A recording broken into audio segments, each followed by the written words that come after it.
네, 오늘은 당장 응답이 없어도 내버려 두지는 않는다. 당장 응답이 없어도 내버려 두지는 않는다라는 제목으로 하나님 말씀하겠습니다. 신앙생활은 기도 생활입니다. 기도에 폐활력을 늘려야 합니다. 깊은 기도가 있어야 됩니다. 사역과 우리 신앙생활, 기도에서부터 능력이 나온다는 겁니다. 기도가 엔진입니다. 그래서 기도가 충만하면 나타나는 현상, 기쁨이 임하고요. 또 하나 상황과 조건에 대해서 매이지 않습니다. 뛰어넘습니다. 시편 86편은 다윗의 고난 중의 기도입니다. 그런데 이 어려운 상황인데 기도가 다 응답받은 상황이 아닙니다. 기다리는 가운데 있습니다. 응답받지 못한 상황 가운데에도 지금 부르짖고 있는 겁니다. 기도는 이 모든 상황을 이기는 능력이 되는 겁니다. 1절에 여호와의 나는 가난하고 궁핍하오니, 가난과 궁핍, 어려움들이죠. 우리 인생에도 이런 상황들, 길이 막히고 취업의 어려움들, 직장의 또 여러 가지 상황들, 또 가정의 어려움들, 여러 많은 상황 가운데 여러분 어떻게 반응하십니까? 끝까지 기도 붙들어야 된다는 겁니다. 기도 응답이 없을 때 우리 믿음이 무너질 때 있죠. 하나님이 계신 건가? 엉뚱한 소리 할 때 있고, 내가 버림받는 거 아닌가? 이런 반응 올 때 있죠. 명심하십시오. 하나님 우리 결코 버리지 않으십니다. 자녀는 끝까지 하나님 붙들고 가는 겁니다. 우리가 할 일 뭐예요? 우리 아버지 되신 하나님께 끝까지 포기치 않고 불을 짓는 겁니다. 그래서 우리는 우리의 기대치가 꺾여야 돼요. 하나님 한 분만으로 만족하는 그 순간이 옵니다. 그러면 나머지 모든 건 아무렇지 않습니다. 하나님만으로 채워졌기 때문에 부러울 것도 없고 두려울 것도 없고, 이젠 하나님 품에 안겨서 주님과 함께 사명 감당하는 겁니다. 오늘 본문 통해 주시는 교훈 세 가지로 증거하겠습니다. 첫째로, 고통 중에 주님만 바라보는 겁니다. 주님만 바라보라. 다윗은 고통 중에 기도합니다. 응답받지 못한 상황 가운데 기도 찬송합니다. 1절에 주의 귀를 기울여 내게 응답하소서. 귀를 기울이신 주님입니다. 주님께 귀를 기울여달래요. 어린아이가 자기 부모님께 아빠 귀 좀 기울여보세요. 아빠 나 얘기 좀 들어봐요. 아빠 엄마 귀 기울여봐요. 다윗은 하나님과 정말 친밀함이 있습니다. 친밀함이 뭐겠습니까? 주님과 함께 깊은 교제하는 거예요. 이 밤에 깊은 교제할 때 나타나는 현상, 주님 앞에 어린아이 같이 막 아뢰일 수 있습니다. 나의 모든 연약함을 다 쏟아볼 수 있는 겁니다. 아프십니까? 아프다고 말하는 겁니다. 좋으십니까? 좋다고 주를 찬송하는 겁니다. 연약하십니까? 연약함 그대로 가지고 주님께 가는 겁니다. 친밀함은요, 내 모든 걸 아뢰일 수 있는 그 관계입니다. 하나님은 정죄가 없습니다. 다 말할 수 있습니다. 그래서 데살로니가전서 5장 16에서 18절에 고백이 나옵니다. 항상 기뻐할 수 있고요, 쉬지 말고 기도할 수 있고요, 감사할 수 있습니다. 그게 하나님과의 친밀한 자가 누릴 수 있는 기쁨입니다. 인도에 사역하신 스탠리 존스 목사님 이야기인데, 6개월간 전도여행을 떠났는데 함께 사역하는 메리 웹스터라는 자매가 쪽지 하나를 건넸대요. 6개월간 전도여행 떠날 때 쪽지를 썼는데 그게 뭐냐? 선교사님 6개월 동안 예수님과 함께 재미있게 놀다 오세요. 재미있게 놀다 오세요. 여러분 어색하지 않습니까? 선교지 가서 죽을 수도 있는데, 고생길인데 6개월간 예수님과 재밌게 놀다 오세요. 이 스탠리 존스 목사님 선교사님이 막 화가 나더래요. 뚜껑 열리더래요. 아니 척박한 곳에 사역하러 가는데 이게 동료가 할 말인가? 화가 나더래요.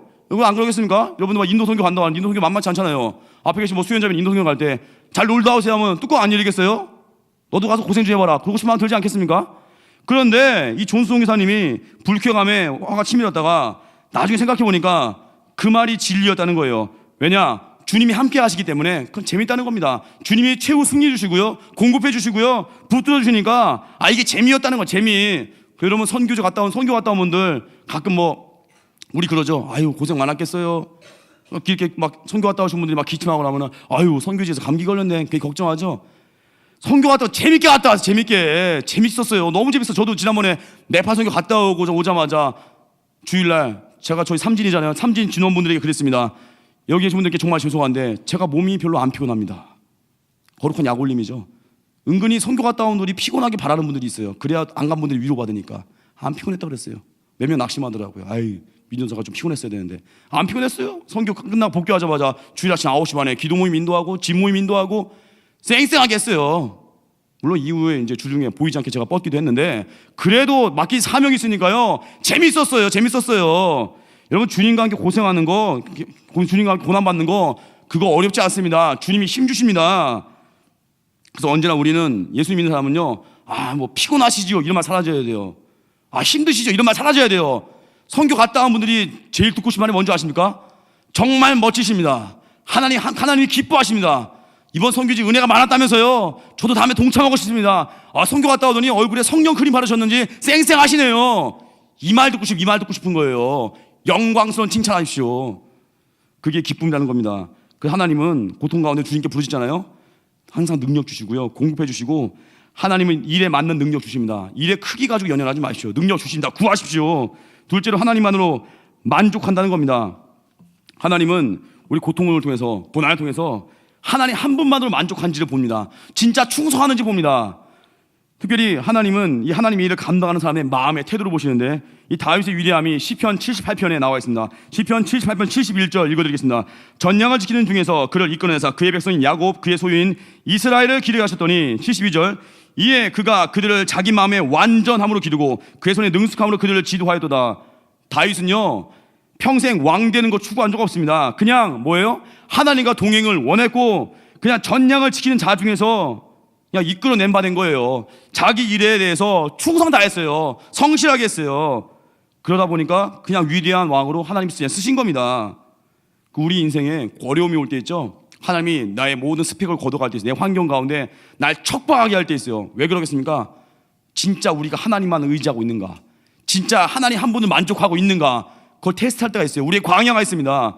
그때 명심하십시오. 주님, 아무리 썩어지게 부어줘도 난 주님밖에 없습니다. 주님, 아무리 다 모든 게 다 사라져도 내게 욥의 고난이 온다 할지라도 나의 인생에 그럼에도 불구하고 주를 찬송하겠습니다. 주님 한 분이면 됩니다. 그러면 그 인생 일어섭니다. 그게 능력이에요. 또 축구 선수 중 박지성 선수 한번 얘기할까요? 박지성 선수에게 언젠가 기자가 물었답니다. 축구 선수가 안 됐으면 어떤 일을 했을 것 같습니까? 박지성 선수한테 물었다는 거예요. 축구 선수가 안 됐으면 어떤 일을 했을 것 같습니까? 박지성 선수가 대답을 했답니다. 치킨집을 했을 것입니다. 왜냐? 치킨은 밤에 팔아도 되고 낮에는 축구를 할 수 있으니까요. 치킨 밤에 팔고 낮에 축구한다는 얘기예요. 아주 해맑게 대답하더래요. 그 얘기 뭐겠습니까? 박지성 선수에게 중요한 건요, 유명한 프리미어 리그 그게 아니에요. 그냥 축구 그 자체를 사랑한 겁니다. 유명한 선수가 돼서 사인하고 사인회하고 이게 아니라 난 축구 그 자체가 좋으니까 밤에 치킨집 하고 그냥 낮에 축구하면 좋다 이거예요. 타이틀 상관없다 이거예요. 제가 만약에 목회를 하고 제가 치킨집을 한다. 물론 제가 치킨을 너무 좋아해서 저는 닭집 하면 닭치는 대로 먹어버리기 때문에 망했을 거예요. 저는 아마 인건비도 안 나와서 제가 하면 안 되고 제가 워낙 좋아하니까 망했을 거예요. 중요한 건 사랑하니까 자기는 축구하면 된다는 거예요. 남녀 간의 교제는 안 그러겠습니까? 예전에는 그래 동네 오빠 한 명만 보이니까 오빠 존재 하나만 다 좋았는데 지금은 어때요? 세상이 잘 좋아지고 비교 대상자가 많아지니까 세상은 편리한 것 같은데 더 교제가 어려워졌잖아요. 어떤 집사람이 그럽니다. 옛날엔 그냥 그 오빠만 있으면 된다고 했는데 요즘은 차키가 있어야 되고 집열쇠가 있어야 되고 어떤 연세든 집사람이 저한테 그런 얘기 하더라고요. 그래서 중요한 게 뭐냐? 존재로 기뻐하는 겁니다. 세상과 비교하는 게 아닙니다. 특별히 이제 곧 저희 삼진 임마누엘 교회 군성교합니다. 군대 가면 나타나는 군인들이 나타나는 현상이 있어요. 군인들은요 민간인만 봐도 반가운데요. 군인들은요 특별히 자매님들 오면 좋아한다고 하잖아요. 군인들 왜 그러겠습니까? 거기는 기름기가 쫙 빠진 거예요. 척박한 땅에 남자가 제일 먼저 통과하는 광야가 군대인데 그냥 자매님들 누가 오기만 하면 다 반가워요. 그냥 나이 상관없습니다. 오기만 하면 그냥 누가 와도 자매님이 오면 다 걸그룹같이 느껴져요. 군인들은 광야 가운데 감사를 회복해요. 자기가 그렇게 추구하던 거 없어요. S라인 그거 없어요. 오기만 하면 기쁜 거예요. 척박한 땅에서 감사가 회복되고 군대에서 먹는 라면이요 봉지라면 맛있어요. 네팔에서 먹던 앉아서 먹던 그 컵라면 그 맛이 나네. 그 맛이. 근데 휴가 나와서 그 라면 봉지면 해먹으면 맛이 하나도 없어요. 왜요? 밖에 나오는 순간 또 기름기가 껴버리니까. 우리 인생에 광야가 있죠. 하나님 크게 보일 때입니다. 광야가 있죠. 내 삶에 기름기 쫙 빠질 때입니다. 광야가 있죠. 내 삶에 원초적인 감사가 회복되는 시간입니다. 시편 27편 4절 보니까 다윗 한 가지 구했습니다. 내가 여호와께 바라는 한 가지 일 그것을 구하리니 곧 내가 내 평생에 여호와의 집에 살면서 여호와의 아름다움 바라보며 그의 성전을 사모하는 그것이다. 다윗은 한 가지 구해서 전부를 얻었습니다. 그게 다윗의 위대함이에요. 하나님 한 분 구하십시오. 예배 구하십시오. 선교 구하십시오. 하나님의 정결함으로 나아가십시오. 나머지 모든 것 하나님이 부어 주십니다. 그래서 우리가 할 일 뭐예요? 그의 나라와 그의 의를 구하는 것. 일본 영혼 건지는 사명, 전도의 사명, 선교의 사명, 이거 감당할 때 우리의 필요한 모든 건 우리가 하나님 일을 한다고 하는데 그거 안 주시겠어요? 아니 대기업에서 대기업 오너가 어디 거래처 뚫어야 되는데 거기 가겠다는 사람에게 교통비 안 대주겠냐고요. 먹을 거 안 대주겠냐고요. 가는 자가 없어서 문제지. 하나님의 일을 감당한다고 할 때 나머지 우리의 모든 필요는 넉넉히 부어주십니다. 걱정하지 마시고 기꺼이 주와 함께 도전하십시오. 세 번째, 오늘 설교 제목같이 당장 응답이 없어도 내버려두지 않는다는 겁니다. 5절에 보니까 주는 선하사 사주에게도 즐거워하시며 주께 부르짖는 나에게 인자함이 후하심이니이다. 17절 주는 나를 돕고 위로하시는 이시니이다. 다윗은 지금 극심한 환난 중에 있습니다. 당장 해결되지 않았어요. 하지만 하나님의 더 큰 위로가 있습니다. 상처보다 더 큰 위로, 고난보다 더 큰 위로, 하나님의 위로가 있다는 겁니다. 명심하시죠 여러분. 응답이 더디십니까? 괜찮습니다. 이 길님 주십니다. 요셉도 노예를 팔려갔죠. 근데 요셉 노예를 팔려가고 또 구덩이에 갇혔을 때 얼마나 집에 가고 싶겠습니까? 특별히 형들에 의해서 구덩이에 맞았을 때 건진만 되고 싶지 않았겠어요? 나 좀 빼달라고 얼마나 벽을 손톱으로 긁었겠습니까? 얼마 전에 TV 보니까 기막힌 이야기라는 프로가 있더라고요. 거기 보니까 자녀 셋이 있는데 치매 걸린 자기 어머니 안 모시겠다고 서로 핑계대면서 어머니 요양원에 모셔드리고 이제 대화하는 장면이 나와요. 야 네가 모셔? 안 돼, 나 바빠. 나 처자식 키워야 돼. 네가 모셔? 안 돼, 나 바빠. 서로 세 명이 핑계대면서 우리 엄마 내가 못 모신다고 서로 대화 중에 어머니 귀가 잘 안 들리는데 어머니 앞에서 그 얘기를 하고 있는 거예요. 이 후레자식들이. 그러다가 엄마 안녕 하고 나오는데 그 치매 걸린 어머니, 요양원에 홀로 있는 어머니가 나 집에 데려가줘. 나 데려가줘. 집에 가고 싶어. 그하고 TV 프로 끝. 멍했어요. 멍했어요. 그러면서 요셉, 구덩이에 있는 요셉이 생각났어요. 얼마나 집에 가고 싶었을까. 형, 나 건져줘. 잘못했어. 곡식단 절하는 국궁 그 개꿈이었어. 아니었어. 미안해 형. 아니었어. 채색옷 가져가. 나 그냥 검은 옷 입을게. 때탄 옷 내가 입을게. 아무거나 줘. 나 채색옷 필요 없어. 나 그냥 집에 가고 싶어. 요셉의 애절한 절규가 나오지 않았겠습니까? 느껴지지 않으십니까? 그런데 요셉의 인생을 보면요, 그렇게 고통스럽고 원망스러울 수 있는데 그 입에서 불평과 원망이 없습니다. 어딜 가든지 충성합니다. 어딜 가든지 인정받고요, 어딜 가든지 주변을 살피고 눈빛을 살펴봅니다. 그게 요셉의 인생이었어요. 왜 그러겠습니까?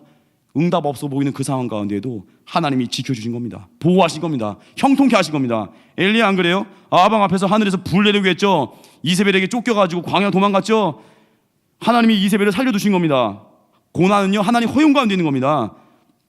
엘리야로서는 하나님을 이해 못하죠. 도망갔죠. 원통하고 답답하죠. 죽고 싶죠. 로덴나무 아래에서 여호와의 넉넉하오니 지금 내 생명을 취하옵소서. 나는 내 열주보다 낫지 못하나이다. 죽여달라는 얘기예요. 지금 내 생명 취해달라고.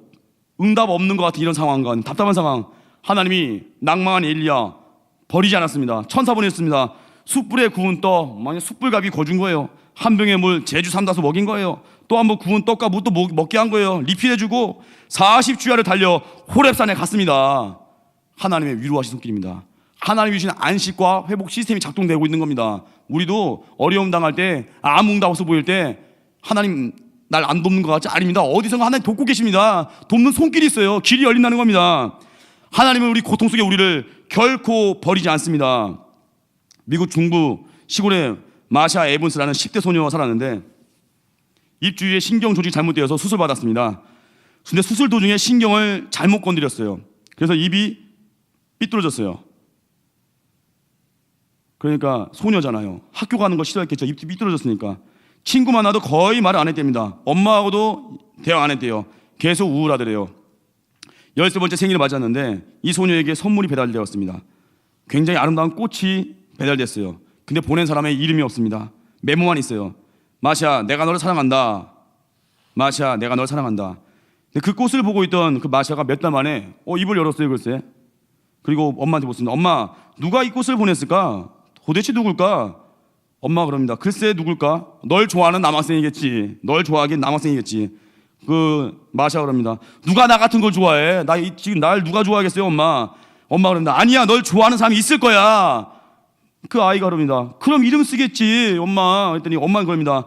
수줍어서 그랬을 거야. 근데 이게 마샤라는 소녀가 어느 날 입을 열었어요. 마음이 따뜻해진 거예요.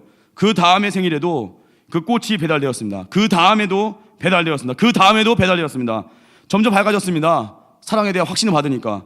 그래서 점점 밝아져서 좋은 남자와 결혼했습니다. 그런데 그 아름다운 꽃이, 배달되는 꽃이 결혼할 때, 그 마시아라는 소녀가 결혼할 때까지 계속 배달됐는데 결혼한 이후에는 배달되지 않았습니다. 왜냐? 그 마시아라는 소녀의 어머니가 세상을 떠나서 그래요. 그때 알았습니다. 그 소녀가 누가 꽃을 보냈는지. 엄마가 보낸 거. 엄마가 보이지 않는 곳에서 자기 딸 어떻게든지 사랑 살려보겠다고 엄마의 사랑이 그 딸을 살린 거예요. 그리고 딸 결혼할 때까지 엄마는 견딘 거예요. 내가 살아야 할 이유가 내 딸이다. 그리고 결혼하는 거 보고 돌아가신 거죠. 성경은 말합니다. 로마서 5장 8절 보니까 우리가 아직 죄인 되었을 때 그리스도께서 우리를 위하여 죽으심으로 하나님께서 우리에 대한 자기의 사랑을 확증하셨느니라.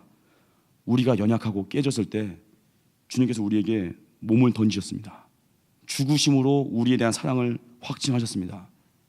우리가 고통당할 때 홀로 있는 것 같고 괴로울 때 있죠. 이 마샤의 어머니 같이 자녀를 위해서 배달하듯이 하나님이 우리에게 주는 편지가 있습니다. 그게 성경입니다. 하나님 말씀 붙드십시오.